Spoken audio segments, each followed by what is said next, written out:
अरे विचार तो करो कि आ सुदामाए केवा कर्मो कर्या हशे, एणे केवा पुण्य कर्या हशे कि आजे आखुं जगत जेना चरणनी रज मेळववा माटे आखी जिंदगीओ सुधी तप करे छे। ए दीनानाथ आजे एक ब्राह्मणना चरण दबावी रह्या छे અને એટલા માટે જ કહેવાય છે કે ખબર નથી કે કયા ગુણ પર દીનાનાથ રીઝી જાય। સાહેબ ઘણાનો ભોળો સ્વભાવ હોય તો ભોળા સ્વભાવ પર પણ ભગવાન રીઝી જાય। ઘણી વખત ભગવાન કૃપા કરવા માટે રીઝી જાય, ઘણા વખત માતૃભાવ હોય તો રીઝી જાય। એમ ભગવાન જ્યારે દીન બને ત્યારે કોકના ભોળા સ્વભાવ પર પણ રીઝી જતો હોય છે।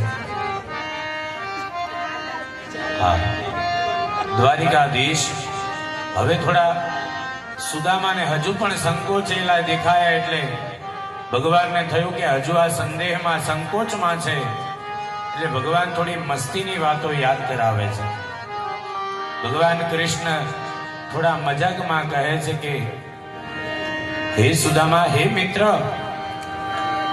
તને ખબર છે ને આપણે ગુરુકુળમાં ભણતા હતા ત્યારે આપણે બે કેટલી મસ્તી કરતા હતા, અને તમને જ્યારે મિત્ર મળે તમારી જૂની એ વાત યાદ કરાવે ત્યારે એ પાછા તમે ભલે 60 વર્ષના હો પણ તમે કેટલા વર્ષના થઈ જાઓ, બાળપણમાં જતા રહો।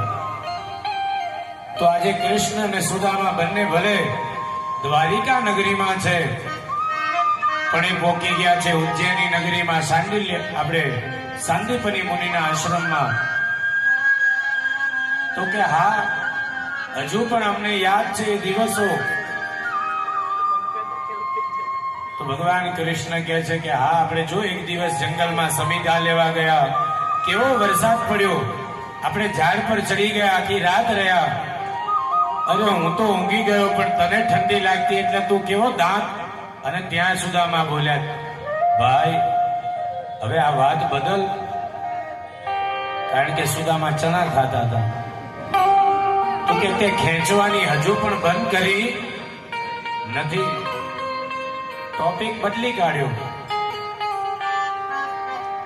ત્યારે ભગવાન કૃષ્ણ બીજો પ્રશ્ન કરે છે કે હે મિત્ર, તું પાઠશાળામાં ભણતો ત્યારે તો તારા લક્ષણ ફકીરો ને બાવાઓ જે